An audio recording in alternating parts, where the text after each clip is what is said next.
قرآن پاک کے 28ویں پارے کا آغاز سورہ مجادلہ سے ہوتا ہے۔ سورۃ مجادلہ کے شروع میں اللہ تعالیٰ نے سیدہ خولہ بنت ثعلبہ رضی اللہ تعالیٰ عنہا کا ذکر کیا ہے کہ جن کے شوہر نے ناراضگی میں ان کو کہہ دیا تھا کہ تم میرے لیے میری ماں کی پشت کی طرح ہو۔ یہ در حقیقت عربوں کا ایک رواج تھا جسے زہار کہا جاتا تھا۔ یہ طلاق کی ہی ایک قسم تھی جس سے بیوی شوہر پر حرام ہو جاتی تھی۔ حضرت خولہ اس معاملے پر رہنمائی حاصل کرنے کے لیے رسول کریم صلی اللہ علیہ وآلہ وسلم کی بارگاہ میں حاضر ہوئی تو آپ صلی اللہ علیہ وآلہ وسلم نے بھی اس مسئلے پر رخصت دینے سے تردد فرمایا۔ سیدہ خولہ رضی اللہ تعالیٰ عنہا نے اس مسئلے پر آپ صلی اللہ علیہ وسلم سے مزید بات کرنا چاہی تو آپ صلی اللہ علیہ وسلم نے ان سے اعراض کر لیا۔ اس پر سیدہ خولہ نے بارگاہ رب العالمین میں دعا مانگی کہ اے اللہ اس سلسلے میں میری مدد فرما۔ اللہ تعالیٰ نے سیدہ خولہ رضی اللہ عنہا کی فریاد سن لی اور حضرت رسول کریم صلی اللہ علیہ وسلم پر وحی نازل فرمائی کہ اللہ نے اس عورت کی بات سن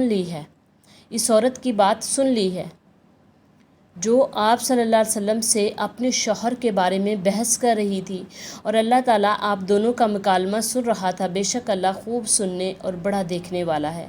اس کے بعد اللہ نے ظہار کے کفارے کے لیے حکم نازل فرما دیا کہ جو لوگ اپنی بیویوں سے اس طرح کی بات کر لیں اور پھر اپنی کی ہوئی بات سے رجوع کرنا چاہیں تو انہیں یا تو ایک غلام آزاد کرنا ہوگا یا 2 ماہ کے مسلسل روزے رکھنا ہوں گے، اور ایسا کرنا ممکن نہ ہو تو 60 مسکینوں کو کھانا کھلانا ہوگا۔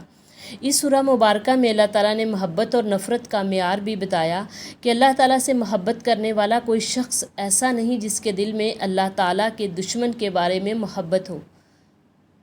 جس کے دل میں اللہ تعالیٰ کے لیے محبت ہے وہ ہمیشہ اللہ تعالیٰ کے دشمنوں سے نفرت کرتا ہے، چاہے وہ اس کا قریبی عزیز ہی کیوں نہ ہو۔ سورۃ مجادلہ کے بعد سورۃ حشر ہے۔ سورہ حشر میں اللہ تعالیٰ فرماتے ہیں جو رسول اللہ صلی اللہ علیہ وسلم عطا کرتے ہیں اس کو تھام لیا کرو اور جس سے روکتے ہیں اس سے رک جایا کرو۔ اس سورہ میں اللہ تعالیٰ نے اہل ایمان کے 3 طبقوں کا ذکر کیا۔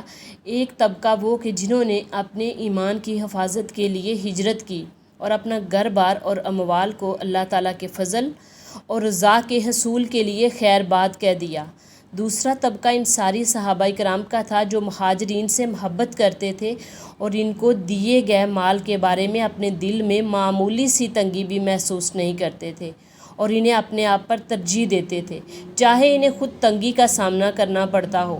تیسرا طبقہ مہاجرین اور انصار کے بعد آنے والے اہل ایمان کا تھا جنہوں نے مہاجرین اور انصار صحابہ کرام رضی اللہ عنہم اجمعین کے لیے یا اپنے سے قبل دنیا سے چلے جانے والے مومنوں کے لیے دعا مانگتے تھے کہ اے ہمارے رب تو ہمیں اور ہمارے ان بھائیوں کو معاف فرما جو ہم سے پہلے ایمان لا چکے ہیں اور ہمارے دلوں میں ایمان لانے والوں کے بارے میں کینہ پیدا نہ فرما، بے شک تو بڑی شفقت اور بہت رحم کرنے والا ہے۔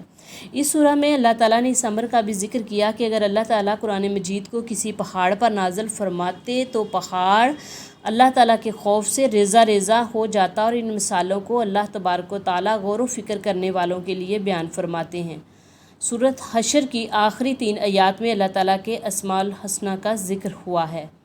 سورۃ حشر کے بعد سورۃ ممتحنہ ہے۔ اس سورہ مبارکہ میں اللہ تعالیٰ نے اہل ایمان کو اسلام کے دشمنوں سے برات کرنے کا حکم دیا اور اس کے بعد حضرت ابراہیم علیہ السلام اور ان کے ساتھیوں کے کردار کے نمونے کے طور پر اہل ایمان کے سامنے رکھا ہے کہ جنہوں نے مشرکوں اور غیر اللہ کے پجاریوں سے کامل برات کا اظہار کیا تھا۔ اس سورہ میں اللہ تبارک و تعالیٰ نے یہ بھی بتلایا کہ وہ کافر جو مسلمانوں کے ساتھ اچھا سلوک کرتے ہیں اور ان کے خلاف سازشیں نہیں کرتے ان کے ساتھ اچھا سلوک کرنا چاہیے، اور جو کافر مسلمانوں کے خلاف سازشیں کرتے ہیں ان کے ساتھ سختی والا معاملہ کرنا چاہیے۔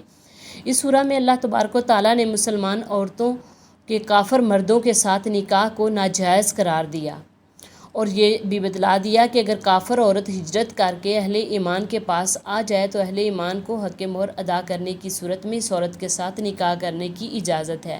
اس کے بعد سورہ صف ہے۔ اس سورہ مبارکہ میں اللہ تبارک و تعالیٰ ارشاد فرماتے ہیں کہ اللہ تعالیٰ ان لوگوں سے محبت کرتے ہیں جو اللہ کے راستے میں سیسا پلائی ہوئی دیوار کی طرح صف باندھ کر لڑتے ہیں۔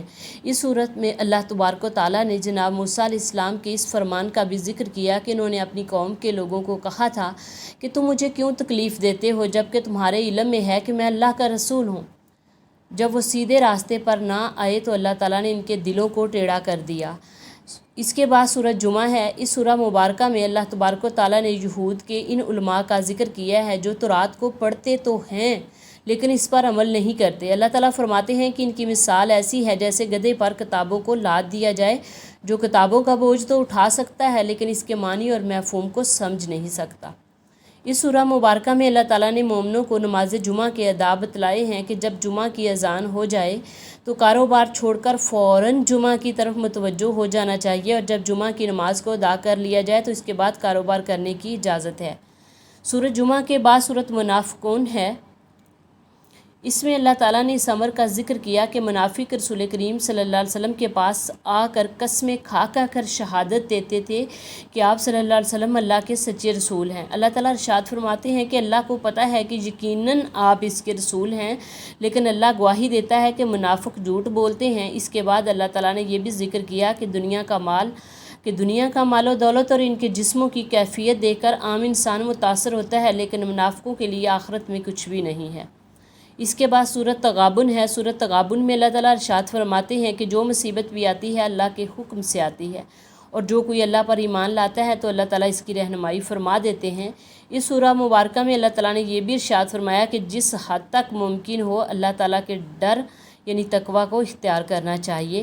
اس کے بعد سورۃ طلاق ہے۔ سورۃ طلاق میں اللہ تعالیٰ نے طلاق کی مختلف عدتوں کا ذکر کیا کہ بوڑھی عورت کی عدت 3 ماہ ہے جبکہ عام عورت کی عدت 3 حیض ہے اور حاملہ کی عدت وضع حمل تک ہے۔ اس سورہ میں اللہ تعالیٰ نے تقوی کے فوائد کا بھی ذکر کیا کہ جو تقوی کو اختیار کرتا ہے اللہ تعالیٰ اس کی تنگیوں کو دور فرما دیتے ہیں، اس کے معاملات کو آسان فرما دیتے ہیں اور اس کو رزق وہاں سے عطا کرتے ہیں جہاں سے انسان گمان بھی نہیں کر سکتا۔ اس کے بعد سورۃ تحریم ہے۔ اس سورہ میں اللہ تعالیٰ نے کامیابی کو ایمان و عمل سے مشروط کیا ہے اور ازواج مطہرات اور اہل ایمان کو سیدنا نوح علیہ السلام اور سیدنا لوط علیہ السلام کی بیویوں کا حوالہ دیا کہ وہ نبیوں کی رفاقت میں رہ کر بھی